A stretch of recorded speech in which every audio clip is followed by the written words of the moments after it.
నమస్తే వార్తలకి స్వాగతం. వివరాల్లోకి వెళితే గుంటూరు జిల్లా మంగళగిరిలో ఏప్రిల్ 25, 26 తేదీల్లో టాటా ఐపీఎల్ ఫ్యాన్ పార్క్ ఏర్పాటు చేస్తున్నట్లు ఆంధ్ర క్రికెట్ అసోసియేషన్ కార్యదర్శి రాజ్యసభ సభ్యులు సానా సతీష్ పేర్కొన్నారు. మంగళగిరిలో శుక్రవారం ఆయన మీడియాతో మాట్లాడుతూ మంగళగిరిని స్పోర్ట్స్ హబ్ గా తీర్చిదిద్దడమే లక్ష్యమని స్పష్టం చేశారు. 2 రోజుల పాటు భారీ స్క్రీన్లపై 4 ఐపీఎల్ మ్యాచ్ల ప్రత్యక్ష ప్రసారం చేయనున్నట్లు తెలిపారు. స్టేడియంలో మ్యాచ్ చూస్తున్న అనుభూతిని కలిగించేలా ఫ్యాన్ పార్క్ ఉంటుందని చెప్పారు. మంగళగిరి ప్రజల్లో ఉన్న క్రీడా స్ఫూర్తిని గుర్తించి బీసీసీఐ ఈ అవకాశం ఇచ్చిందన్నారు. ఐపీఎల్ ఫ్యాన్ పార్క్ కు వచ్చే క్రికెట్ ప్రేమికుల కోసం అన్ని మౌలిక వసతులు ఏర్పాటు చేస్తున్నామని వెల్లడించారు. మంగళగిరిని అంతర్జాతీయ స్థాయి స్పోర్ట్స్ సెంటర్ ఆఫ్ ఎక్సలెన్స్ గా అభివృద్ధి చేస్తామని పేర్కొన్నారు. మంగళగిరి నియోజకవర్గంలో ఐపీఎల్ ఫ్యాన్ పార్క్ జరపడం చాలా సంతోషదాయకం. ఇది ఇక్కడ మనం 2 రోజుల పాటు 25, 26 4 మ్యాచ్లు ఐపీఎల్ ఫ్యాన్ పార్క్ని మంగళగిరికి కేటాయించిన బీసీసీఐ వారికి, ప్రత్యేకంగా జైషా గారికి, సైక్య గారికి ప్రత్యేక కృతజ్ఞతలు తెలియజేస్తున్నాను. అదేవిధంగా ఇక్కడ ఈ ఏర్పాట్ల విషయంలో సహకరించిన మంగళగిరి ప్రజలందరికీ కూడా, ఇది మంగళగిరి ప్రజలని నేను ఒకసారి మంగళగిరి ప్రీమియర్ లీగ్ చూడటానికి వచ్చినప్పుడు ఈ ప్రజల్లో ఉన్న క్రీడా స్ఫూర్తిని చూసాం. ఒక చిన్న టోర్నమెంట్ చూడటానికి 5,000 నుంచి 10,000 మంది వస్తున్నారు. ఇక్కడ ప్రీమియర్ లీగ్ టెలికాస్ట్ చేస్తే ఎలా ఉంటుంది అన్న ఉద్దేశంతో మేము ఇదే విషయాన్ని బీసీసీఐకి తెలియజేయగా, వాళ్ళు ఈ 4 మ్యాచెస్ అందరూ వీక్షించడానికి దీంట్లో ఐపీఎల్ ప్రత్యేకంగా ఏర్పాట్లు చేసి పెద్ద పెద్ద స్క్రీన్స్తో వీళ్ళందరికీ, వచ్చిన వాళ్ళందరికీ డిఫరెంట్ స్పోర్ట్సింగ్ అట్మాస్ఫియర్ ఎలా అయితే స్టేడియంలో ఉంటుందో ఆ విధంగా కలగజేయడానికి ఇక్కడ ఏర్పాట్లన్నీ చేయడం జరిగింది. ఈ ఏర్పాట్లు చేయడానికి సహకరించిన మంగళగిరి ప్రజలందరికీ ప్రత్యేకంగా ధన్యవాదాలు తెలియజేస్తూ, ఈ మంగళగిరి ప్రజల్లో ప్రత్యేకంగా తెలియజేసింది ఏమనగా, వీళ్ళలో చాలా క్రీడా స్ఫూర్తి ఉంది. ప్రతి సంవత్సరం జరిగే మంగళగిరి ప్రీమియర్ లీగ్లో 160, 150 టీంలు పాల్గొంటున్నాయి. అదేవిధంగా Mangalagiri volleyball tournament, Mangalagiri badminton tournament, Mangalagiri kabaddi tournament ఇవన్నీ చూసిన తర్వాత ఇక్కడ మనం ఒక క్రీడా స్ఫూర్తిని పెంచడానికి ఇటువంటి కార్యక్రమం చేస్తే బాగుంటుందనే ఉద్దేశంతో ఈ కార్యక్రమాన్ని చేపట్టడం జరిగింది. ఇంతమంది క్రీడాకారులు ఇంతమంది ఉన్నారు మంగళగిరిలో, ఈ విధంగా చేస్తే బాగుంటుందనే ఉద్దేశంతో ఈ కార్యక్రమాన్ని మేము బీసీసీఐ వారికి రిక్వెస్ట్ చేసి 4 మ్యాచ్లు ఇక్కడ ఏర్పాటు చేయడం జరిగింది. 4 మ్యాచ్లు వీక్షించడానికి వచ్చిన జనాల కోసం, ఎవరైతే వస్తారో పబ్లిక్ అందరి కోసం కూడా ప్రత్యేకంగా అన్ని ఏర్పాట్లు, వాటర్ కానీ ఏ విధంగా కావాల్సిన ఏర్పాట్లన్నీ కూడా చేయటం జరుగుతుంది. ఈ మ్యాచ్లని ఇక్కడ వీళ్ళు వీక్షించే మ్యాచ్లని ప్రత్యేకంగా వీళ్ళు వీక్షించడాన్ని స్టార్లో కూడా లైవ్ చేస్తారు. ఇక్కడ వచ్చిన ప్రజలందరినీ కూడా, ఎవరెవరు చూస్తున్నారు వీళ్ళందరినీ కూడా స్టార్లో లైవ్ చేస్తారు. ఇది ఒక డిఫరెంట్ ఎక్స్పీరియన్స్. ఈ ఎక్స్పీరియన్స్లో మంగళగిరి ప్రజలు ఆనందం వెల్లబుచ్చుతారని చెప్పి తెలియజేస్తూ, ఈ అవకాశం ఇచ్చిన, ఈ కార్యక్రమం ఇక్కడ జరగడానికి అవకాశం ఇచ్చిన మంత్రివర్యులు నారా లోకేష్ గారికి ప్రత్యేక ధన్యవాదాలు తెలియజేస్తున్నాం. చిత్తూరు ఎంపీ కార్యాలయంలో జరిగిన విలేకరుల సమావేశంలో ఎంపీ ప్రసాదరావు మాట్లాడుతూ, ఇటీవల జరిగిన పార్లమెంటు ప్రత్యేక సమావేశాల్లో కేంద్ర ప్రభుత్వం లోక్సభలో ప్రవేశపెట్టిన నియోజకవర్గాల పునర్విభజన, మహిళా రిజర్వేషన్ బిల్లులకు సంబంధించి ప్రతిపక్షాలకు అవగాహన లేకపోవడం వల్లే వీగిపోయిందన్నారు.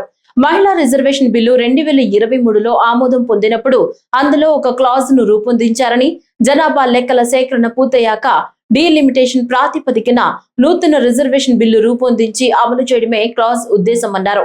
ఆ మేరకు డీలిమిటేషన్ బిల్లుతో పాటు మహిళా రిజర్వేషన్ బిల్లు ప్రవేశపెట్టడం జరిగిందన్నారు. 1971 నుంచి పార్లమెంట్ సభ్యుల సంఖ్య పెరగలేదన్నారు. ఎన్డీఏ ప్రభుత్వం ప్రజలకు మంచి చేయాలని ప్రయత్నిస్తే ప్రతిపక్షాలు రాజకీయ ప్రయోజనాలకు మోకాలడ్డుతోందన్నారు. ఈ ప్రక్రియ ముందుకు సాగడానికి ప్రత్యామ్నాయం చూపాలని సూచించారు. డివిజన్ చేసుకొని, అంటే ఓటింగ్ కోసం అడిగి ఓటింగ్ పెట్టి ఆ బిల్లు వీగిపోవటం జరిగింది. మీద అది మన అందరికీ తెలుసు. మనం తెలుగుదేశం పార్టీ ఎన్డీఏలో భాగస్తులుగా మనం ఈ బిల్లుని సపోర్ట్ చేశాం. ఈ బిల్లు మంచిదా లేకపోతే ఈ బిల్లు ప్రజలకు నష్టం చేస్తుందా అనే విషయాన్ని మనం చూద్దాం. ఇప్పుడు ఉమెన్స్ బిల్లు 33% ఉమెన్కి రిజర్వేషన్ ఇద్దామని చెప్పి ఎప్పటి నుంచో ప్రయత్నాలు జరుగుతున్నాయి.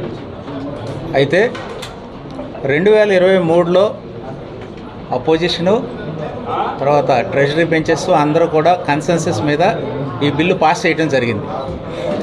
అయితే దానిలో ఒక క్లాజ్ ఉంది. ఆ క్లాజ్ ఏంటంటే సెన్సస్ పూర్తయిన తర్వాత, డీలిమిటేషన్ పూర్తయిన తర్వాత దీన్ని అమలు చేద్దాం అనే ఒక చిన్న క్లాజ్ ఉంది. ఆ క్లాజ్ ద్వారా ఇప్పుడు అమెండ్మెంట్ బిల్ పెట్టాల్సి వచ్చింది. ఇప్పుడు చాలామందికి డౌట్ ఏం వస్తుందంటే 2023లో పాస్ అయిపోయింది కదా, 2024 ఎలక్షన్స్లో దాన్ని ఆచరణలో పెట్టాలి కదా, కాకుండా ఇప్పుడు మళ్ళీ దానికి అమెండ్మెంట్ అంటారు ఏంటి అనే డౌట్ ఉంది చాలామందికి. అయితే ఆ ఉమెన్ బిల్లో ఉన్న ఈ క్లాజ్ వలన దాన్ని సవరణ చేయడానికి ఇప్పుడు 2026లో ఏప్రిల్లో కాన్స్టిట్యూషనల్ అమెండ్మెంట్ ద్వారా దాన్ని సవరణ చేసుకొని వీళ్ళకి రిజర్వేషన్ ఇద్దాం అని బిల్ ఇంట్రడ్యూస్ చేయడం జరిగింది. అయితే కొంతమందికి దాంతోపాటు డీలిమిటేషన్ బిల్లు కూడా పెట్టడం జరిగింది. చాలామంది డౌట్ ఏంటంటే డీలిమిటేషన్ బిల్లు, ఉమెన్ బిల్లు రెండు కంబైన్డ్ ఎందుకు చేశారు? ఉమెన్ బిల్లు పేరుతోటి ఈ బిల్లును కూడా చాట్ను పాస్ చేసుకుందామా అని. ఆ క్లాజ్ మనకు చెప్తుంది. కాన్స్టిట్యూషనల్ క్లాజ్లో వాళ్ళు పాస్ చేసిన బిల్లు కాన్స్టిట్యూషన్లోకి వచ్చేసింది. అది దానిలో ఏం చెప్తుంది? ఈ డీలిమిటేషన్ అయిపోయిన తర్వాతనే ఇంప్లిమెంట్ అవుతుంది. కాబట్టి డీలిమిటేషన్ పాస్ చేసిన తర్వాత మనం వీళ్ళకి రిజర్వేషన్ ఇంప్లిమెంట్ చేద్దాం, 2029లో దీన్ని ఆచరణలోకి తీసుకొద్దామని ఉద్దేశం. ఈలోపు ఈ టైం సరిపోతుంది అన్ని అడ్జస్ట్మెంట్ చేసుకోవడానికి. డీలిమిటేషన్, బార్డర్ అడ్జస్ట్మెంట్స్, తర్వాత SC ST BC reservations, women reservation seats చేసుకోవడానికి 2-3 ఇయర్స్ సరిపోతుంది. కాబట్టి 2029లో దీన్ని మనం ఆచరణలోకి తీసుకొద్దామన్న ఉద్దేశంతో ఈ బిల్లు పెట్టడం జరిగింది. ఈ బిల్లును సమర్థించుకోవడానికి మనకు కనపడుతున్న ఇదేంటంటే 1971లో ఇందిరాగాంధీ గవర్నమెంట్ ఉన్నప్పుడు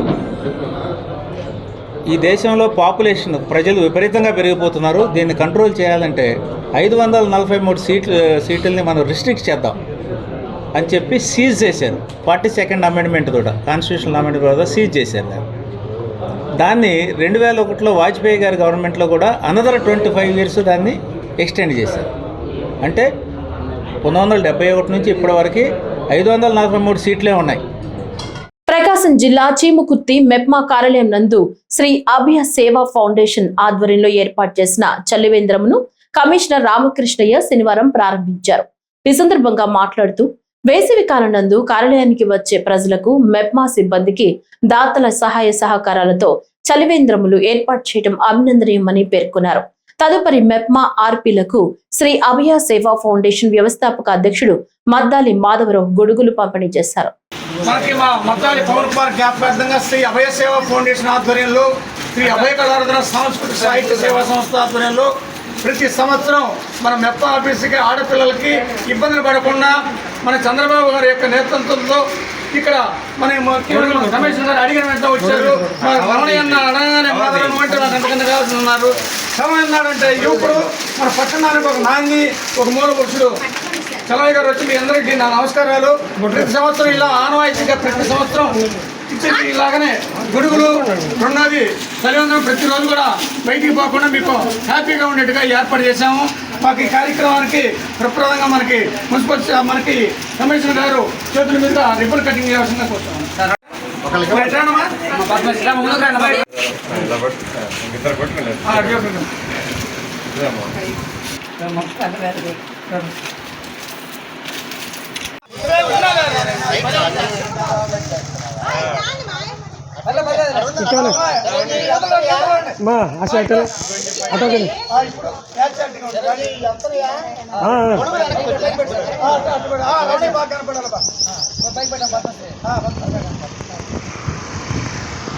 రాష్ట్ర ముఖ్యమంత్రి చంద్రబాబు నాయుడు 76వ జన్మదినం సందర్భంగా 76 రకాల స్వీట్లతో ఒక ప్రత్యేక స్వీట్ బాక్స్ ను తయారు చేసి జిల్లా రాష్ట్ర స్థాయిలోని ముఖ్య నాయకులు, అధికారులు, ఎమ్మెల్యే, ఎమ్మెల్సీ, మంత్రులకు అందించే కార్యక్రమానికి జగ్గంపేట ఎమ్మెల్యే, టీటీడీ బోర్డు సభ్యులు, పోలిట్ బ్యూరో సభ్యులు జ్యోతుల నెహ్రూ శ్రీకారం చుట్టారు. దీనిలో భాగంగా జగ్గంపేటలోని టీడీపీ కార్యాలయం వద్ద 76 రకాల స్వీట్లు ప్రత్యేక బాక్స్ లో ప్యాకింగ్ చేసి పంపిణీ కార్యక్రమాన్ని ప్రారంభించారు. ఈ యొక్క స్వీట్లు పంపిణీ కార్యక్రమాన్ని ఎమ్మెల్యే జ్యోతుల నెహ్రూ దగ్గరుండి పర్యవేక్షించారు. ఈ సందర్భంగా ఎమ్మెల్యే జ్యోతుల నెహ్రూ మాట్లాడుతూ 4 సార్లు ముఖ్యమంత్రిగా పనిచేసిన చంద్రబాబు నాయుడు 76వ జన్మదినం సందర్భంగా ఈ యొక్క స్వీట్లు పంపిణీ కార్యక్రమం నిర్వహిస్తున్నామన్నారు. తెలుగుదేశం పార్టీ జాతీయ అధ్యక్షులు, ఆంధ్ర రాష్ట్రంలో 4 సార్లు, అవిభక్త ఆంధ్ర రాష్ట్రంలో 3 సార్లు, 2 సార్లు విభజించబడ్డటువంటి ఆంధ్రప్రదేశ్ లో 2 సార్లు, వెరసి 4 సార్లు ముఖ్యమంత్రిగా కొన్ని సందర్భాల్లో ఈ దేశానికే దిశ నిర్దేశించేటటువంటి నాయకత్వ బాధ్యతలు తీసుకుని దేశంలో కేంద్ర రాష్ట్ర ప్రభుత్వాలను నడిపించగలిగేటటువంటి ఒక విజనరీ నాయకుడు నారా చంద్రబాబు నాయుడు గారు 76 వసంతాలు జరుపుకున్నటువంటి శుభ సందర్భంలో ఈ రాష్ట్రంలో ఉన్నటువంటి శాసనసభ్యులకి, శాసన మండలి సభ్యులకి, రాజ్యసభ సభ్యులకి, ఎంపీలకి, అలాగే రాష్ట్రంలో ఉన్నటువంటి ముఖ్య అధికారులందరికీ శుభాశీస్సులతోటి ఒక తీపి కానుక ఇవ్వాలి. 76 రకాల తీపి కానుకలతోటి ఒకసారి మా నాయకుడికి శుభాశీస్సులు అందివ్వాలి అని చెప్పేసి కోరుకోవడం కోసం ఈ కార్యక్రమాన్ని తీసుకుని 76 రకాల స్వీట్లతోటి 76 సంవత్సరాలు పుట్టినరోజులు జరుపుకున్నటువంటి చంద్రబాబు నాయుడు గారిని మనసా వాచ ఆ తిరుమల తిరుపతి వెంకటేశ్వర స్వామి ఆశీర్వదించాలని, ఈ ఆంధ్ర రాష్ట్ర అభివృద్ధికే కాకుండా భారతదేశ అభ్యున్నతికి కూడా ఆయన మేధా సంపత్తి ఉపయోగపడే స్థాయిలోకి మంచి ఆరోగ్యాన్ని ఇవ్వాలి అని చెప్పేసి కోరుకుంటూ అందరి ఆశీస్సుల్ని ఆశిస్తూ ఈనాడు ఈ చిరు కానుక ప్రముఖులు, రాష్ట్రంలో ఉన్నటువంటి ప్రముఖులకు అందరికీ కూడా సమర్పించుకోవడం జరుగుతుంది. రబీలో వరి పండించిన ప్రతి రైతుకు న్యాయం జరగాలని కడప పార్లమెంట్ సభ్యుడు వైఎస్ అవినాష్ రెడ్డి పేర్కొన్నారు. బద్వేలులో రబీ సీజన్ లో వరి పండించిన రైతులు తమ సమస్యలను కడప ఎంపీ వైఎస్ అవినాష్ రెడ్డి దృష్టికి తీసుకువెళ్లారు. ఈ సందర్భంగా ఎంపీ మాట్లాడుతూ మద్దతు ధర అందక ఇబ్బందులు పడుతున్నామని రైతులు ఆవేదన వ్యక్తం చేశారు. ఇప్పటి వరకు ప్రభుత్వం కొనుగోలు కేంద్రాలు ఏర్పాటు చేయలేదని వారు తెలిపారు. రైతుల పరిస్థితిపై స్పందించిన ఎంపీ వైఎస్ అవినాష్ రెడ్డి రబీలో వరి పండించిన ప్రతి రైతుకు న్యాయం జరగాలన్నారు. మార్కెట్లో 78 కిలోల ధాన్యం బస్తాను రైతులు కేవలం 1500 రూపాయలకే అమ్ముకోవాల్సి వస్తోందని, కానీ ప్రభుత్వం మద్దతు ధర 1830 రూపాయలుగా ఉందని గుర్తు చేశారు. వెంటనే కొనుగోలు కేంద్రాలు ఏర్పాటు చేసి ప్రభుత్వ మద్దతు ధర ప్రకారం ధాన్యాన్ని కొనుగోలు చేయాలని వైఎస్ఆర్సీపీ డిమాండ్ చేస్తోంది. రబీలో వరి పండించిన రైతులందరూ కూడా కొనుగోలు కేంద్రాలు ఓపెన్ చేయమని చెప్పి ప్రభుత్వాన్ని డిమాండ్ చేస్తూ ఉన్నారు. ఇప్పటికే జిల్లా యంత్రాంగం ప్రభుత్వ దృష్టికి కూడా తీసుకెళ్ళింది. ఈ రబీలో ఎవరైతే వరి పండించారో వాళ్ళ కోసం వరి కొనుగోలు కేంద్రాలు ఓపెన్ చేయమని చెప్పి, మరి తప్పకుండా ఇవాళ 78 kgs బ్యాగ్ ఏదైతే ఉందో 78 కిలోల బ్యాగ్ మార్కెట్లో 1500 రూపాయలకి దొరుకుతూ ఉంది. వేరాజ్ ఎంఎస్పి మాత్రం 1830 రూపాయలు. అంటే 1830 రూపాయలకు ప్రభుత్వం ముందుకు వచ్చి కొనుగోలు కేంద్రాలు ఓపెన్ చేసి కొనుగోలు చేయాలని చెప్పి రైతుల తరఫున వైఎస్ఆర్ కాంగ్రెస్ పార్టీ డిమాండ్ చేస్తా ఉంది. ఉద్యోగాలు ఇప్పిస్తామని చెప్పి లక్షల రూపాయలు వసూలు చేసిన బెంజమిన్ ను వెంటనే అరెస్టు చేసి జైలుకు పంపాలని డిహెచ్పిఎస్ నగర కార్యదర్శి దాసరి యేసురత్నం డిమాండ్ చేశారు. కడపలోని చింతకొమ్మదిన్నె పోలీస్ స్టేషన్ లో ఇప్పటికే కేసు నమోదైందని తెలిపారు. డిహెచ్పిఎస్ కార్యాలయంలో మాట్లాడుతూ యేసురత్నం గురుకుల పాఠశాలలో ఉద్యోగాలు ఇప్పిస్తానంటూ మోసపూరితంగా సుమారు 3 లక్షల రూపాయలు తీసుకుని ఉద్యోగాలు ఇవ్వకపోవడంతో పాటు డబ్బులు కూడా తిరిగి ఇవ్వలేదని ఆరోపించారు. ఈ వ్యవహారంపై కోర్టును ఆశ్రయించగా కోర్టు ఆదేశాల మేరకు బెంజమిన్ పై పలు సెక్షన్ల కింద కేసు నమోదైనట్లు చెప్పారు. అయితే సంబంధిత అధికారులు ఇప్పటికీ చర్యలు తీసుకోకపోవడం దురదృష్టకరమని విమర్శించారు. వెంటనే బెంజమిన్ ను అరెస్టు చేసి కఠినంగా శిక్షించడంతో పాటు శాఖాపరమైన చర్యలు తీసుకుని రిటైర్మెంట్ ప్రయోజనాలను కూడా నిలిపివేయాలని ఆయన డిమాండ్ చేశారు. ఎంపల్లి గురుకుల పాఠశాలలో పనిచేస్తున్నటువంటి కొన్నా బెంజమిన్ అతను మామూలుగా దాసరి ఎల్లయ్య బాబు దగ్గర లక్షల డబ్బులు తీసుకొని అతను ఉద్యోగాలు ఇస్తాను, పిల్లలకు ఇస్తానని చెప్పి చాలా ఇబ్బందులు పెడుతుంటే మేము అతనిపైన చర్య తీసుకోమని పోలీస్ స్టేషన్లో మేము పదే ప్రయత్నం చేసినా వాళ్ళు పోలీసు వారు కేసు కట్టలేదు, అతను చర్య తీసుకోలేదు. మేము కోర్టుకు పోయి అతని పైన మేము ప్రైవేట్ కేసు వేసినప్పటికీ వాళ్ళు పోలీసు వారు 10 సార్లు పరిశీలన చేసి అతని పైన కేసు కట్టడం జరిగింది. ఈ కేసు ఎఫ్ఐఆర్ నెంబర్ 77 పైన కేసు నమోదు చేయడం జరిగింది. కాబట్టి అతని పైన అతను తక్షణ చర్యలు తీసుకొని అతను నాలాంటి బాధితులు ఎంతోమంది డబ్బులు ఇచ్చి వడ్డీలకు తీసుకొని అతను ఎగ్గొట్టి ఎంతోమందిని కూడా దౌర్జన్యం చేసి అతని పైన కూడా రోడ్లు పెట్టి కూడా అతను దాడి చేయడం జరిగింది. మేము కూడా ఎన్నోసార్లు అతని వల్ల నష్టపోయినాము, మానసికంగా వేదనకు గురైనాము. మా కుటుంబం కూడా మేము ఎంతోమంది కూడా నష్టపోయి ఉన్నాము అతని పేద. మేము ఇల్లు వాకిలు కూడా పొదవులు పెట్టి అప్పులు తీసుకొచ్చి ఇచ్చిన డబ్బులు అతని కోసం ఉద్యోగం ఇస్తే పిల్లలకి ఇస్తారని. కానీ దానిపైన ఎలాంటి స్పందన లేదు. అతను ఇప్పుడు ప్రజెంట్ గురుకుల పాఠశాలలో సూపరింటెండెంట్గా రిటైర్డ్ అయి ఉన్నాడు. కాబట్టి ఇతని పైన చర్య తీసుకొని అతనికి అరెస్ట్ చేసి అతను ఎవరు కూడా ఇలాంటి దుస్థితికి ఇలాంటి పాల్పడకుండా, ఇలాంటి వారి ఎవరు ఉద్యోగ డబ్బులు ఇస్తామని మోసపోకుండా ఉండాలని ఇతనిపైన ఒక ఆదర్శ మార్గదర్శకం తీసుకొని ఇతని కేసు నమోదు చేసినారు. కాబట్టి ఇతనిపైన మీరు తొందరగా అరెస్ట్ చేసి శిక్షించాలని మేము పదే పదే కోరుకుంటూ, మేము మానసిక వేదనతో గురి ఎన్నో సమస్యలకు ఇబ్బందులు పడుతూ మాకు కేసు కట్టినటువంటి సీకేజన పోలీసు వారికి మేము ఎంతో రుణపడి ఉన్నాము. నమస్తే.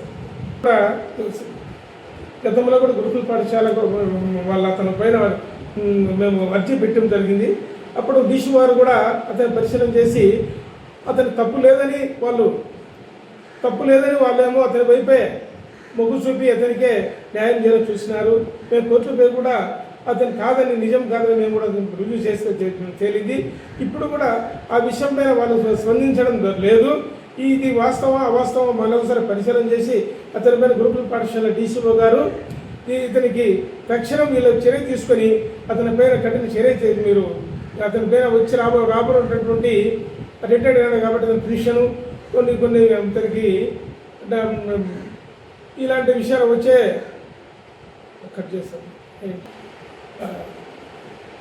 అతను రిటైర్డ్ అయ్యాడు కాబట్టి అతనికి వచ్చే బెనిఫిట్స్, అరియర్స్ కొన్ని సంబంధించినటువంటి డబ్బులను వచ్చినప్పుడు అలాంటి బాధ్యతలకు మీరు ఇచ్చించి మాకు న్యాయం చేయాలని మేము కోరుతున్నాము. కాబట్టి ఇలాంటి అతని చర్యలు మితిమీరిపోతున్నాయి నానాడికి. కాబట్టి ఈ విషయం పైన అందరూ స్పందించి అలాంటి బాధ్యతలకు న్యాయం చేయాలని కోరుకుంటూ, నేను ఏఎల్ కాలనీలో నివాసం, దాసరి ఎల్లయ్య నా పేరు, ఏఎల్ కాలనీ నివాసం ఉంటున్నాను. చేనేత కార్మికులపై వస్తున్న విమర్శలు పూర్తిగా నిరాధారమైనవని చేనేత ఐక్యవేదిక అధ్యక్షుడు అవ్వారు మల్లికార్జున స్పష్టం చేశారు. కడపలో ఆయన మీడియాతో మాట్లాడుతూ ఆయన ఈ వ్యాఖ్యలు చేశారు. చేనేత కార్మికుల అభివృద్ధి కోసం ప్రభుత్వం విద్యుత్ సబ్సిడీలు, రుణమాఫీలు వంటి అనేక సంక్షేమ పథకాలను అమలు చేస్తోందని తెలిపారు. దాదాపు 200 యూనిట్ల ద్వారా ఉపాధి అవకాశాలను పెంచుతూ కార్మికుల జీవన ప్రమాణాలను మెరుగుపరచడానికి కృషి చేస్తుందన్నారు. చేనేత మన సంప్రదాయానికి ప్రతీక అని పేర్కొన్న మల్లికార్జున ప్రతి ఒక్కరూ చేనేత ఉత్పత్తులను ప్రోత్సహించి కార్మికులకు అండగా నిలవాలని పిలుపునిచ్చారు. ఈ కూటమి ప్రభుత్వం పైన ఎన్నో ఆశలతో చేనేత కార్మికుల వాళ్ళ సమస్యలన్నీ పరిష్కారం అవుతాయని ఓటు వేసినారు. ప్రభుత్వం వచ్చింది తర్వాత ఒక విషయం ఏమంటే, ఈ చేనేత వర్గాల గురించి మొదటి నుంచి కూడా కొంతమంది ఎమ్మెల్యేలు ఉండడము, వాళ్ళు ఆ వర్గాలకు సంబంధించిన వాళ్ళకే మంత్రి శాఖ ఇవ్వడం జరుగుతూ ఉంది. వాళ్ళు సమస్య తెలుసు కాబట్టి వాళ్ళ అసెంబ్లీలో మాట్లాడి ఈ చేనేత వర్గాలకు సంబంధించిన కార్యక్రమాలు చేస్తూ ఉన్నారు. కానీ దురదృష్టవశాత్తు మరి 2004 నుంచి కూడా ఆ వర్గాల నుంచి ఎమ్మెల్యేలు రాకపోవడము, వచ్చిన ఒకటో రెండో మాట్లాడకపోవడము, తర్వాత ఆ మంత్రి శాఖను కూడా ఒక ఉపశాఖ చేసి ఎవరికో ఈ చేనేత సమస్యలు తెలియని వాళ్ళకంతా ఇవ్వడం కూడా జరుగుతూ ఉంది. మరి ఈ రాష్ట్రంలో మరి చేనేత కార్మికులకు సంబంధించిన సహకార సంఘాలకు 10 సంవత్సరాల నుంచి కూడా ఎటువంటి ఆర్థిక పరమైన సహకారం లేకుండా చేయడం జరుగుతూ ఉంది.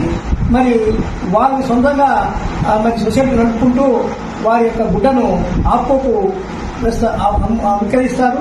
విక్రయించిన తర్వాత వాళ్ళు కూడా 10 సంవత్సరాల నుంచి కూడా వాళ్ళు బకాయిలు ఇవ్వడం లేదు. మరి కొంతమందికి బకాయిలు వచ్చి ఉన్నాయి కొన్ని జిల్లాల్లో. అది కూడా ఏమంటే ఈ యొక్క మంత్రి గారు మరి ఈ కమిషన్ గారు మరి ప్రత్యేక శ్రద్ధ తీసుకొని వాళ్ళపైన వాళ్ళకి ఎలాంటి లావాదేవీలు తెలియదు. వాళ్ళకు ఈ మధ్య కాలంలో మా కడప జిల్లా నుంచి కూడా వాళ్ళకు కూడా 24 కోట్లు విడుదల చేసినట్టు తెలిసింది. కానీ ఉత్తరాంధ్రలో మరి కాకినాడ అక్కడ ప్రాంతాలలో సర్కార్ ప్రాంతాల్లో ఉండే సొసైటీ కార్మికులకు 3 నుంచి 4 5 కోట్లు బకాయిలు ఉంటాయి. ఆ 5 కోట్లు బకాయిలు కూడా చెల్లించడం లేదు. మరి సహకార సంఘాల వాళ్ళు కార్మికులు అందరూ కూడా రోడ్డెక్కి ధర్నాలు రాష్ట్రోపలు చేస్తా ఉన్నారు. కాకినాడ ఉమ్మడి జిల్లా వాళ్ళు కాకినాడ కలెక్టర్ కార్యాలయం ఎదుట ధర్నాలు చేసి మరి ఈ 2 రోజుల నుంచి ఆమరణ నిరాక్ష కూడా చేస్తామని తెలుస్తా ఉంది. నేడు ఈరోజు 22వ తేదీ తేదీన మరి మంగళగిరి కేంద్రంగా 48 గంటల దీక్ష కూడా చేయడానికి ప్రారంభించడం జరిగింది. మంగళగిరి మరి ఎమ్మెల్యే లోకేష్ గారికి కూడా బాధ్యత ఉంది. ఆడ 80% మంది చేనేత కార్మికులు ఉన్నారు. వాళ్ళ ఓట్లు తీసుకొని కూడా అతను అక్కడ చేనేత కార్మికుల సమస్యలు పట్టించుకోలేదంటే ఇది చాలా విదూరంగా ఉంది. ఒంటిమిట్ట కోదండ రామలయ అర్చకులకు టీటీడీ షోకాజ్ నోటీసులు జారీ చేసింది. ముందస్తు అనుమతి తీసుకోకుండా వ్యవహరించడంపై ఈ చర్యలు తీసుకున్నట్లు అధికారులు తెలిపారు. ఇటీవల పులివెందులకు వెళ్లిన అర్చకులు మాజీ సీఎం వైఎస్ జగన్ కు వేద ఆశీర్వచనం అందచేసి శేషవస్త్రం, రాములూరి తోమాల, ముత్యాల తలంబ్రాలు సమర్పించారు. దీనిపై టీటీడీ ఉన్నతాధికారులు అభ్యంతరం వ్యక్తం చేశారు.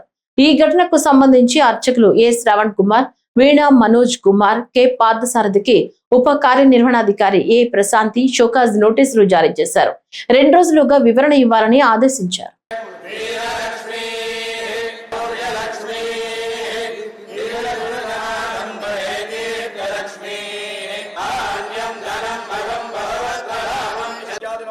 సంపూర్ణతా దోష పరిహారార్థం ఇహ జన్మని పూర్వజన్మని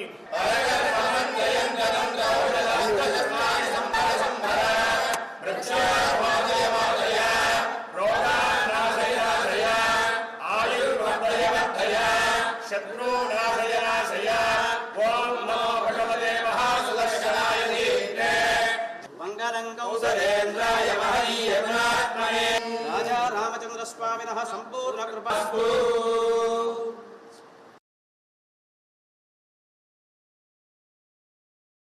కడపలో అలంఖాన్పల్లి పెద్ద దస్తగిరి హత్య కేసు సంచలనం రేపుతోంది. ఈ ఘటనపై మృతుడి భార్య రమణమ్మ, తమ్ముడు చిన్న దస్తగిరి మీడియా ముందుకు వచ్చి పలు అనుమానాలు వ్యక్తం చేశారు. మృతుడి భార్య రమణమ్మ మాట్లాడుతూ తన భర్తను అన్యాయంగా హతమార్చారని, ఆయనకు ఎవరితోనూ వ్యక్తిగత వివాదాలు లేవని చెప్పారు.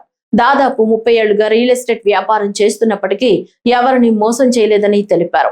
హత్యకు గల కారణాలు ఇప్పటికీ తెలియలేదని, పోలీసులు ఇంట్లో తనిఖీ పేరుతో కీలక పత్రాలు తీసుకెళ్లి ఇప్పటికీ తిరిగి ఇవ్వలేదని ఆరోపించారు. ఈ ఘటన వెనుక ఉన్న అసలు నిందితులను బయటపెట్టాలని ఆమె డిమాండ్ చేశారు. దాడిలో గాయపడిన చిన్న దస్తగిరి మాట్లాడుతూ తమ అన్న కొడుకు వద్ద జరిగిన చిన్న గొడవ పెద్ద దాడికి దారితీసిందని తెలిపారు. ఫోన్లో బెదిరింపులు వచ్చిన నేపథ్యంలో ఇంటి వద్దకు వచ్చిన తమపై గుర్తు తెలియని వ్యక్తులు కత్తులు, రాళ్లతో దాడి చేశారని చెప్పారు. రిమ్స్ లో చికిత్స పొందుతున్న సమయంలో కూడా మళ్లీ దాడి జరిగిందని, ఆ ఘటనలో తన అన్న ప్రాణాలు కోల్పోయాడని వెల్లడించారు.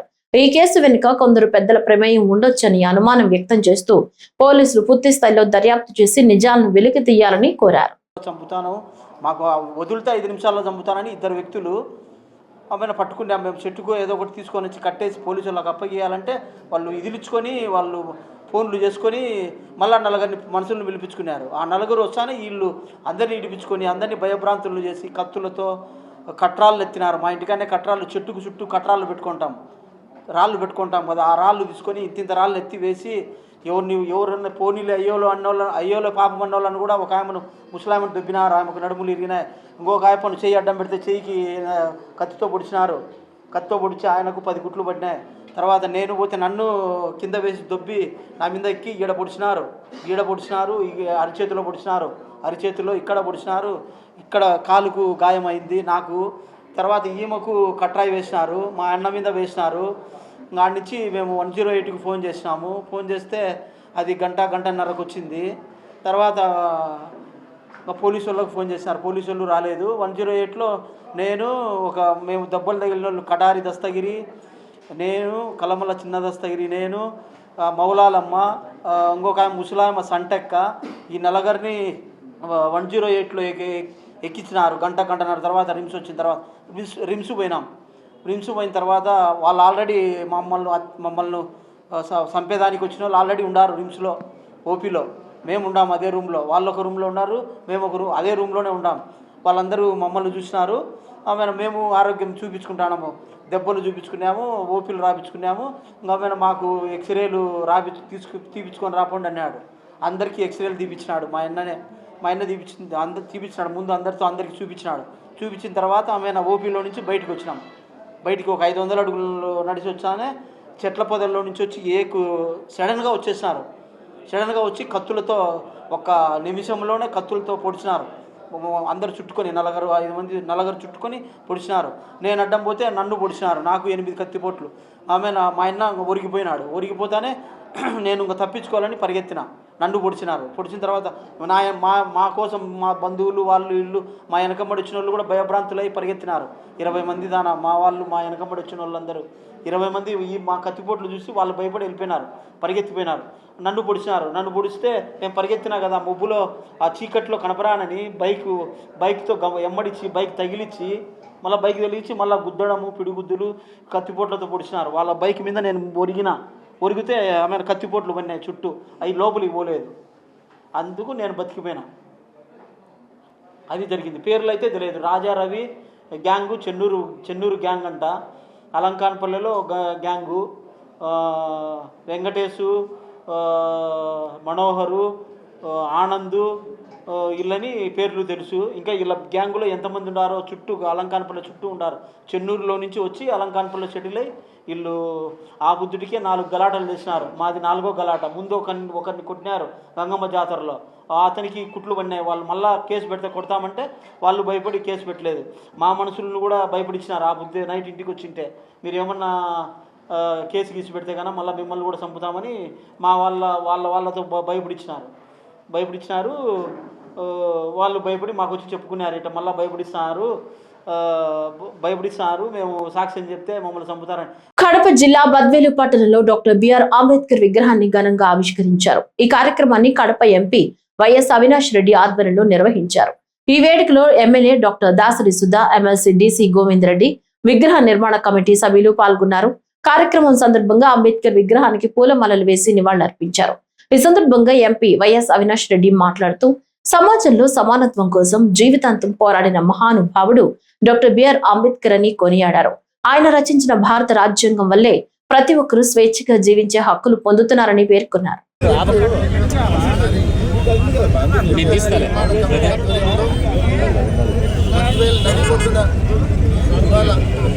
డాక్టర్ బిఆర్ అంబేద్కర్ గారి విగ్రహావిష్కరణ కార్యక్రమం చేయడం జరిగింది.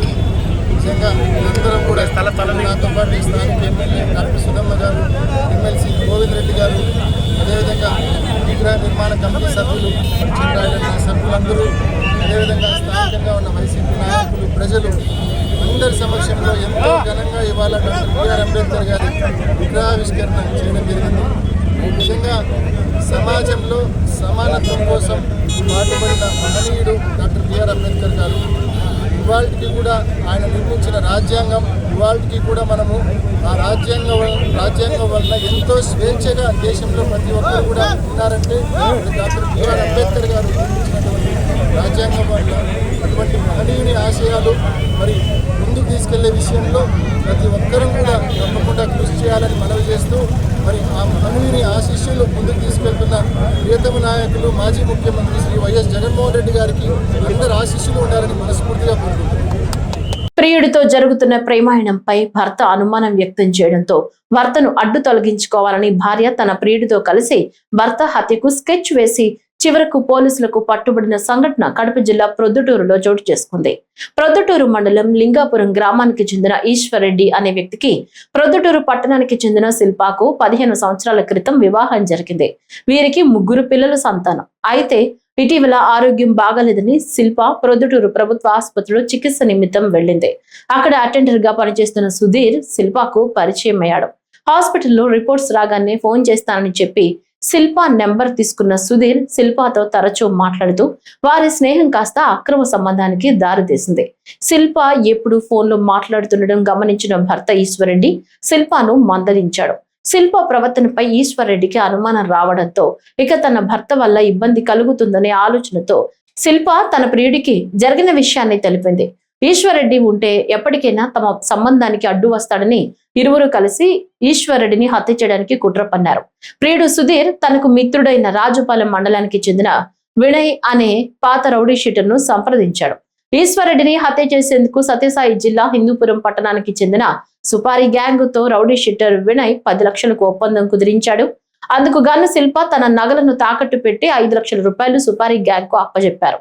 ఈ నెల 21వ తేదీ రాత్రి ఈశ్వర్రెడ్డి ఇంటికి వచ్చే సమయంలో అతడి ద్విచక్ర వాహనాన్ని కారుతో గుద్దించడానికి సుపారీ గ్యాంగ్ ప్రయత్నించారు. తప్పించుకున్న ఈశ్వర్రెడ్డి పోలీసులను ఆశ్రయించాడు.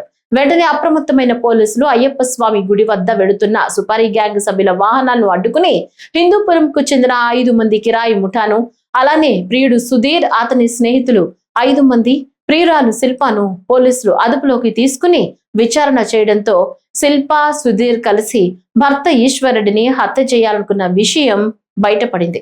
నిందితుల నుంచి కత్తులు, ఇనుపరాడ్లు, 4,50,000 రూపాయల నగదు స్వాధీనం చేసుకుని కోర్టులో హాజరుపరుస్తున్నట్లు ఏఎస్పీ విభుకృష్ణ తెలిపారు. ఈరోజు మొన్న ఒక కేసు కంప్లైంట్ మన దగ్గర వచ్చారు. కొరక ఈశ్వర్ రెడ్డి అని ఒక అటెంప్ట్ మర్డర్ కేసులో వాళ్ళు ఎస్కేప్ అయ్యి మన దగ్గర వచ్చారని మనకు ఇన్ఫర్మేషన్ వచ్చింది. Chasing him taking the case and investigate చేసి మనం ఒక 11 పర్సన్స్ అప్రిహెండ్ చేసాము. నిన్న night around 9 PM near Ayyappa Swamy temple, Erraguntla రోడ్లో. సో కేసు ఏమంటే once we investigated found out that Koraku Eshwar Reddy అనేది his wife Koraku Shilpa. Koraku Shilpa was alleged to have had an affair with one Sudhir who works as a compounder ప్రొదటూర్లో. ఈ తర్వాత once it became an affair and Koraku Eshwar Reddy objected to the affair. Koraku Shilpa Sudhir కలిసి wanted to murder Koraku Eshwar Reddy and they went to a supari. They went to oka hired killers. He is a rowdy sheeter in Rajapalam by the name of Vinay. Ee Vinay then approached another rowdy sheeter Lakshmi Narasimha in Hindupur. So iddaru kalisi they had talked for around 10 lakhs hit amount from this Shilpa, out of which 5 lakh already వాళ్ళు pay చేశారు ఇద్దరు, Sudhir and Shilpa. After that మొన్న on the day of the complaint what had happened was they took 2 cars and they chased the victim or complainant Koraku Ishwar Reddy and they tried to hit him with a motorcycle. Ishwar Reddy marginally escaped and manaku vachi complaint icharu. ఇచ్చిన వెంటనే మనం అంత details తీసుకొని we started investigation and మొన్న night around 9 o'clock we could trace them to a location near Ayyappa Swamy temple on Erraguntla road. అంతా arrest చేసాము. we required 5 lakhs of money, iron rods and 5 sickles and other weapons as well. So in the whole process a team led by our one town CI Kondareddy garu and SIs Madhusun Reddy and SI Srinivaslu baga pani chesaru and they were able to catch everyone involved in the murder and further investigation is also going on. And I'd like to extend my gratitude to other team members, constables, head constables who also worked very well in the case. Attempt actually MMT function hall pakkana jarigindi Jamalamudugu road lo. This happened around 22 time ఎప్పుడు 4:30 and అక్కడ marginal we was able to escape. వచ్చి మన police స్టేషన్కి వచ్చారు. we took the complaint and వీళ్ళందరూ they had switched off their phones and went into absconding also. We tried tracking them and then finally we tracked them to ఇది Sudheer A2. Sudheer ఒక main accused ఒక isolated house ఉన్నాయి ఎర్రగుంట్ల రోడ్లో. So there we tracked them and then arrested all 11 people. మనకి ఏదైనా ఎవరైనా involved అని information వచ్చింటే విల్ క్యాచ్ దెమ్ ఆల్సో. ఇప్పుడు మనం పెట్టిన సెక్షన్స్ అందరూ 189 2 191 2 191 3 109 126 61 బిఎన్ఎస్లో అండ్ ఆర్మ్స్ యాక్ట్. ఇప్పుడు మనం వెపన్స్ రికవర్ చేసాము, సో ఆర్మ్స్ యాక్ట్ కూడా పెట్టాము. ప్రభుత్వ వైద్య కళాశాలను ప్రైవేట్ పరం చేసి కార్పొరేట్ సంస్థలకు అప్పగించే నిర్ణయాన్ని వెంటనే ఉపసంహరించుకోవాలని కూటమి ప్రభుత్వానికి రాజ్యసభ మాజీ సభ్యులు కాంగ్రెస్ పార్టీ రాష్ట్ర media chairman doctor Narreddy Tulasireddy విజ్ఞప్తి చేశారు. శుక్రవారం వేంపల్లిలో మీడియా సమావేశంలో మాట్లాడిన తులసిరెడ్డి ప్రభుత్వ వైద్య కళాశాలను ప్రైవేట్ పరం చేయటం వల్ల ప్రతిభావంతులైన పేద విద్యార్థులు వైద్య విద్యకు దూరం అవుతారన్నారు. అలాగే సంబంధిత ఆసుపత్రుల్లో పేద రోగులు ఉచిత వైద్యానికి నోచుకోరని పేర్కొన్నారు. ఈ చర్య ప్రతిభకు పాడి కట్టడం, పసిడికి పట్టాభిషేకం చేయడమేనని విమర్శించారు. తెలుగుదేశం పార్టీ వ్యవస్థాపక అధ్యక్షుడు స్వర్గీయ ఎన్టీఆర్ వైద్య విద్యను ప్రైవేట్ పరం చేయడాన్ని పూర్తిగా వ్యతిరేకించేవారని గుర్తు చేశారు. గత ప్రభుత్వ హయాంలో రాష్ట్రంలో 17 ప్రభుత్వ వైద్య కళాశాలలు మంజూరయ్యాయని, అందులో 6 కళాశాలలు ఇప్పటికే ప్రభుత్వ రంగంలో ప్రారంభమై కొనసాగుతున్నాయని తెలిపారు. అటు కాంగ్రెస్ పార్టీ, మిగతా ప్రతిపక్ష పార్టీలు, ప్రజా సంఘాలు, ప్రజలు ముక్త కంఠంతో రాష్ట్రంలో మంజూరైనటువంటి 10 ప్రభుత్వ వైద్య కళాశాలలను ప్రైవేట్ పరం చేయవద్దు, కార్పొరేట్ శక్తుల పరం చేయవద్దు అని ముక్తకంఠంతో విజ్ఞప్తి చేస్తూ ఉన్నప్పటికీ చంద్రబాబు నాయుడు గారి నేతృత్వంలోని కూటమి ప్రభుత్వం మొండిగా వ్యవహరిస్తూ ప్రైవేట్ పరం చేయాలని నిర్ణయించడం చాలా దురదృష్టకరం, చాలా శోచనీయం. ప్రభుత్వ వైద్య కళాశాలలను ప్రైవేట్ పరం చేస్తే ఒకటి, ప్రతిభావంతులైన పేద విద్యార్థులు వైద్య విద్యకు దూరమవుతారు. రెండవది, సంబంధిత ఆసుపత్రుల్లో పేదలకు ఉచిత వైద్యం లభించదు. మూడవది, ప్రతిభకు పాడెకట్టడం, పసిడికి పట్టాభిషేకం చేయడం జరుగుతుంది.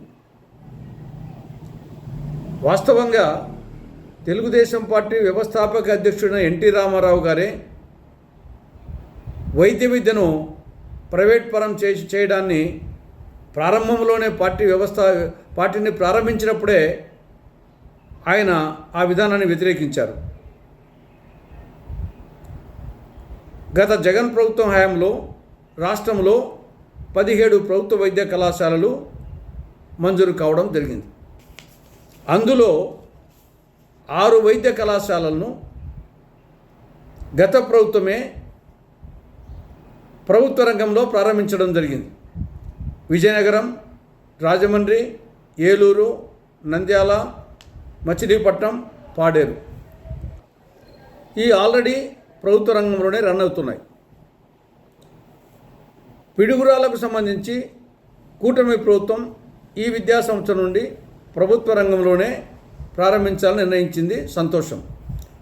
కానీ మిగతా 10 ప్రభుత్వ వైద్య కళాశాలలు నర్సీపట్నం, అమలాపురం, పాలకొల్లు, బాపట్ల, మార్కాపురం, మదనపల్లి, పెనుగొండ, ఆదోని, పులివెందుల, పార్వతీపురం ఈ 10 ప్రభుత్వ వైద్య కళాశాలలను ప్రైవేట్ పరం చేయాలని ప్రభుత్వం నిర్ణయించింది. దానికి ప్రభుత్వం చెప్పే కారణమేమి?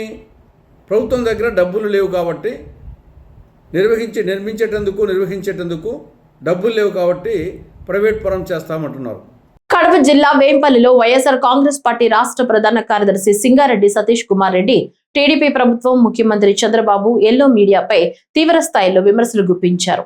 పెద్ద దస్తగిరి హత్య కేసును రాజకీయ రంగు పులుముతూ వైఎస్ఆర్సీపీ వైఎస్ జగన్ పై తప్పుడు ప్రచారం చేస్తున్నారని మండిపడ్డారు.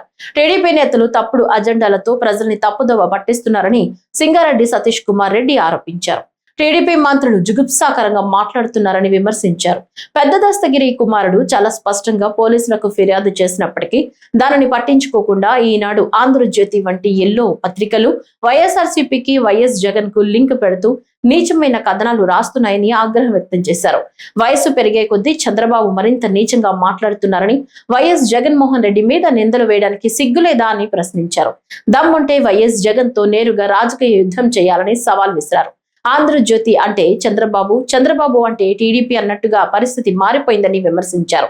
ఎన్నికల ముందు ఇచ్చిన హామీలను అమలు చేయకుండా ప్రజల దృష్టిని మళ్లించేందుకే చంద్రబాబు చిల్లర రాజకీయాలు చేస్తున్నారని అన్నారు. ఆపదలో ఉన్నప్పుడల్లా ఆంధ్రజ్యోతి, ఈనాడు వంటి పత్రికలు రంగంలోకి వచ్చి నీచరాతలు రాస్తున్నాయని విమర్శించారు. అసలు ఎక్కడికి పోతాండ్రు ఈ పత్రికలు? అసలు ఏమి చేయాలనుకున్నారు, ఏమి చూపించాలనుకున్నారు నాకు అర్థమే కావడం లేదు. మీ వార్తాపత్రికలు ఉండేది ఈ దేశంలో, ఈ రాష్ట్రంలో ఏ రకంగా ప్రజలకు మేలు జరుగుతున్నాయి, ఏ వాతావరణంలో చెప్పేదానికి పత్రికలు ఉంటే, మీ పత్రికల్లో ప్రధానంగా ఏ రకంగా లింకప్ చేసి వైఎస్ఆర్ కాంగ్రెస్ పార్టీకి అప్రతిష్ట పాలు చేయాలా, ఏ సంబంధం లేది ఏదో ఒక తోకను పట్టుకొని జగన్మోహన్ రెడ్డికి అంటగట్టాలనేటువంటి ప్రయత్నాలు తప్పితే ఇంకేమైనా ఉన్నాయా అని అడుగుతున్నాను. నిన్న అనకాపల్లికి పోయినాడు ముఖ్యమంత్రి చంద్రబాబు నాయుడు గారు. ఆడ ఏదో పబ్లిక్ కార్యక్రమం, ఏదో నువ్వు చేసేటువంటి మీలోని డెవలప్మెంట్ ఏదో మాట్లాడాల్సినటువంటి పరిస్థితులు ఉంటే అది వదిలిపెట్టి వివేకానంద రెడ్డి హత్య కేసు దగ్గర నుంచి అలిపిరిలో జరిగినటువంటి సంఘటన వరకు మాట్లాడుతూ ప్రతి ఒక్క దానికి వైఎస్ఆర్ కాంగ్రెస్ పార్టీనో జగన్మోహన్ రెడ్డో ఎవరో ఒక లింకప్ చేసేటువంటి ప్రయత్నం జరుగుతుంది. సార్ చంద్రబాబు నాయుడు గారు ఎందుకు ఇంత అరాచకానికి పాల్పడతాడో? అరాచకం కాదా ఇది? 76 సంవత్సరాలు, ఇటీవల నిన్న మొన్న చూసిన పేపర్లో 76 సంవత్సరాలు పూర్తయినాయి మీకు. ఎవరిని శాశ్వతం కాదు, ఏదో ఒక రోజు పోవాల్సిందే. మామూలుగా వయసు పెరిగే కొద్దీ చాలా బాధ్యతగా వ్యవహరిస్తాం, 10 మందికి జవాబుదారీగా ఉండేదానికి ప్రయత్నం చేస్తాం. వయసు మీరిపోయే కొద్దీ మనం ఈ లోకాన్ని విడిచిపెడతాము. పోయినప్పటికీ ఇక్కడటువంటి పాపాల నుంచి కూడా ప్రక్షాళన చేసుకొని వీలైనంత కాడికి ఏదైనా పొరపాటులో తప్పు చేస్తే దాన్ని ప్రాయశ్చిత్తం చేసుకుంటూ రామకృష్ణ అని చెప్పుకొని వీలైన కాడికి సన్మార్గంలో ప్రయాణం చేసేదానికి ఎవరైనా ప్రయత్నం చేస్తారు. కానీ చంద్రబాబు నాయుడు గారి ఈ శక్తి ఏందో, ఈ కుట్ర ఏందో, ఈ కుట్రలు చేసేదానికి అనుకునేటువంటి మనసు ఏందో, వయసు పెరిగే కొద్దీ కొంత వివేకంతో మాట్లాడాల్సింది పోయి ఇంత చౌకబారుగా, ఇంత నీచంగా, ఇంత నికృష్టంగా జరిగిన ప్రతి చిన్న సంఘటన కూర్చొని జగన్మోహన్ రెడ్డి గారిని లేకుంటే వైఎస్ఆర్ కాంగ్రెస్ పార్టీ లింకప్ చేసి మాట్లాడడం నీకు సిగ్గుచేటుగా అనిపించడం లేదా సార్? కడప జిల్లాలో గంజాయి ఇతర మత్తు పదార్థాలు విక్రయాలు అధికమవుతున్నా వాటిపై దృష్టి సారించని పోలీసులు ఏ సంఘటన జరిగినా వైసీపీ నాయకులపై అక్రమ కేసులు పెట్టడమే లక్ష్యంగా పనిచేస్తున్నారంటూ ఎమ్మెల్సీ రామచంద్రారెడ్డి మండిపడ్డారు. కడప నగరంలోని వైఎస్ఆర్సీపీ కార్యాలయంలో మాజీ మేయర్ పాకా సురేష్ తో కలిసి ఎమ్మెల్సీ రామచంద్రారెడ్డి మాట్లాడుతూ జిల్లాలో గంజాయి విక్రయాలు జరుగుతుంటే వాటి మూలాలను కనుక్కొని వారిపై చర్యలు తీసుకోవాలని మేము కోరుతుంటే పోలీసులు పట్టించుకోకపోవడం దారుణమన్నారు. గంజాయి అధికంగా విక్రయాలు జరుగుతున్నా పోలీసులు చోద్యం చూస్తున్నారని, వైసీపీ కార్యకర్త దస్తగిరి హత్య కేసులో పోలీసుల వైఫల్యం పూర్తిగా బయటపడుతుందన్నారు. అసలు నిందితులను పక్కన పెట్టి కేవలం వైసీపీపై రాజకీయాల కోసం బురద చల్లాలని చూడటం బాధాకరమన్నారు. ఈ హత్య కేసుకు సంబంధించి నిష్పక్షికంగా దర్యాప్తు చేయాలని కోరారు. గంజాయి విపరీతంగా దొరుకుతుంది. గంజాయితోనే కొన్ని హత్యలు జరిగాయి, కొన్ని గలాటలు జరిగాయి. ఇవన్నీ కూడా ఎస్పీ గారు తీసుకెళ్ళి గంజాయి విస్తృతమైపోయింది, ఈ హత్యతో అన్నా మీరు కూలంకషంగా చర్చించి మూలాలను చేయాలని చెప్పేసి మా వాళ్ళు పోయి ఇన్వెస్టిగేషన్ ఆఫీసర్ను చేయాలా శాఖంగా అని అడిగితే 3 రోజుల తర్వాత డిఎస్పీ సస్పెండ్ అయితేనే దాన్ని అంతా తీసుకొచ్చి మళ్ళీ వైఎస్ఆర్ కాంగ్రెస్ పార్టీకి చుట్టడం నిజంగా బాధాకరమైన విషయం. ఇది ఒక్కటైతే ఏదైతే తెలుగుదేశం పార్టీ నాయకులు ఈ కడప నగరంలో ఉన్నటువంటి నాయకులైతేనేమి, ఎమ్మెల్సీ గారు అయితేనేమి, మంత్రులైతేనేమి వాళ్ళు మాట్లాడే మాటలు చూస్తే నిజంగా చాలా బాధాకరమైన విషయం. ఇక్కడ చనిపోయిన వ్యక్తి వైఎస్ఆర్ కాంగ్రెస్ పార్టీ సానుభూతి పరులు, ఆయన మా పార్టీకి అంతంత ఆప్తుడు అని చెప్పేసి మేము చెప్తుంటే మీ వాళ్ళే చంపినారు, దాన్ని తీసుకెళ్ళి నిత్యానంద్ రెడ్డిని మీరు పోలీస్ ఇన్వెస్టిగేషన్ జరిగింది, దాని నుంచి పెద్ద నాయకులు గంటగట్టడము, దాని నుంచి తాడేపల్లె జరిగిందని చెప్పడము, ఇంకా ఆమె సవితమ్మ గారు అయితే కనుక ఆమె మా బీసీ వాళ్ళని ఆ దస్తగిరిని దాంట్లో ఇరికేయడం జరిగింది మన వివేకానంద రెడ్డి హత్య కేసులో. అదే దస్తగిరిని ఇప్పుడు చంపడం జరిగింది. అంటే ఎవరు ఏమని కూడా ఆమెకు తెలియకుండా ఏదో పేపర్ పైనుంచి పార్టీ ఆఫీస్ నుంచి వచ్చిన పేపర్ చదివే కార్యక్రమం చేస్తున్నారంటే నిజంగా చాలా బాధాకరమైన విషయం. దయవుంచి అందరికీ ఒకటే విజ్ఞప్తి చేస్తున్నాం, ఎంక్వైరీ జరుగుతుంది, జరగనివ్వండి. దాంట్లో మీ అధికారుల యొక్క ఒత్తిడి ఏమి తీసుకురావద్దు, నిష్పాక్షపాతంగా ఎంక్వైరీ చేయమని చెప్పేసి వాళ్ళ కుటుంబ సభ్యులు కోరడం జరిగింది. మా పార్టీ నాయకులు కూడా అదే కోరడం జరుగుతుంది. ఏదైతే ముఖ్యంగా ఈ గంజాయికి సంబంధించిన మూలాలు ఉన్నాయో వాటిని వెలికి తీయండి. ముందు ప్రాథమికంగా ఎందుకు గలాట జరిగింది, దాంట్లో ఎవరు ఇన్వాల్వ్ అయ్యారు అనే దాన్ని తీయండి. అంతేకాకుండా ఏదో లావాదేవీలు చేసినారు, ఆస్తులు ఇది జరిగింది, దాని తర్వాత వాళ్ళతో అంటే వ్యాపారాలు ఆయన ఒక్క వైఎస్ఆర్ కాంగ్రెస్ పార్టీతోనే కాదు, వాళ్ళ భార్య గురించి చెప్పింది, తెలుగుదేశం నాయకులతో జరిగింది. నగరంలో ఉన్నటువంటి డాక్టర్లు, ప్రముఖులు అందరికీ కూడా ఆయన దళారి కాబట్టి భూములు కొనిచ్చి అమ్మించే కార్యక్రమం జరుగుతూ ఉంటుంది అనమాట. అవన్నీ కూడా అధికారులు ఎంక్వైరీ చేస్తున్నారు ఆ డాక్యుమెంట్ మీద. అవన్నీ కూడా జరిగే కార్యక్రమంలో మీరు తెలుగుదేశం పార్టీ నాయకులు ఏదైతే ప్రెస్ మీట్ పెట్టి అది అధికారుల మీద ఒత్తిడి తెచ్చే విధంగా ఉంటుంది, అది మీరు దయవుంచి చేయొద్దండి, నిష్పక్షపాతంగా ఎంక్వైరీ చేసే కార్యక్రమం చేయండి అని మేము వ్యక్తం. ఎవరైతే తెలుగుదేశం పార్టీ నాయకులు కూడా మేము ఒకటే విజ్ఞప్తి చేస్తున్నాం, ఈరోజు రాష్ట్రంలో ఎన్ని హత్యలు జరుగుతున్నాయి, ఎన్ని దావన ప్రతి దాంట్లో వైఎస్ఆర్ కాంగ్రెస్ పార్టీ వాళ్ళను ఇన్వాల్వ్ చేసి ఏదో వైఎస్ఆర్ కాంగ్రెస్ పార్టీ హత్యా రాజకీయాలు చేస్తుందని ఎస్టాబ్లిష్ చేయాలని చెప్పేసి వాళ్ళ ఈ విధంగా డైవర్షన్ పాలిటిక్స్ చేసే కార్యక్రమం చేస్తుంది. వాళ్ళ ప్రభుత్వం వచ్చి 2 సంవత్సరాలు అవుతుంది. ఈ 2 సంవత్సరాల నుంచి కూడా మన కడప నగరంలో చూస్తున్నాం. గతంలో ఉన్నప్పటికీ ఇప్పటికీ ఎన్ని మంటలు జరిగినాయి, ఎన్ని హత్యలు జరిగినాయి, కాజీపేటలో గొంతు కోసే కార్యక్రమం అయితేనే, గంజాయి తీసుకొని గలాటలు జరిగిన కార్యక్రమం, వీటన్నిటి మీద సమగ్ర విచారణ జరపాలి. అంతేకాని ఎప్పుడో 2 సంవత్సరాల ముందు వైఎస్ఆర్ పార్టీలో గంజాయి ఉన్నది, అది ఇప్పుడు అంటే ఏం చేస్తున్నారు? లా అండ్ ఆర్డర్ సక్రమంగా రెడ్ బుక్ రాజ్యం కాకుండా లా అండ్ ఆర్డర్ అనేది సక్రమంగా జరిగితే ఈ గంజాయి అనేది అరెస్ట్ అయ్యింది. ఆ గంజాయి అరెస్ట్ అయితే ఈ గలాటలు కానీ అన్నీ కూడా దీనికి మూల కారణము ఏదుందో అవన్నీ కూడా ఆగిపోయే కార్యక్రమం ఉంటుంది. వారం రోజులుగా ఈ కడపలో పేపర్లో కానీ తర్వాత మీడియా ముఖంగా కానీ ఈ పెద్ద దస్తగిరి హత్యను వక్రీకరించి చెప్పడం జరుగుతున్నది. మీకు అందరికీ తెలుసు, ఈరోజు బంగాకు ఇవన్నీ మారక ద్రవ్యాలన్నీ కూడా విచ్చలవిడిగా ఈ రాష్ట్రంలో దొరుకుతూ ఉంటాయి. వాటికి మూలాలు ఎక్కడున్నాయో కనిపెట్టాలని మేము ఎప్పటి నుంచో కోరుకుంటున్నాం. రాష్ట్రంలో ప్రతి యూనివర్సిటీ సెంటర్లో కానీ, డిగ్రీ కాలేజీల్లో కానీ, జూనియర్ కాలేజీల్లో కానీ ఎక్కడ కూడా ఇవి ఎక్కువ దొరుకుతున్నాయి.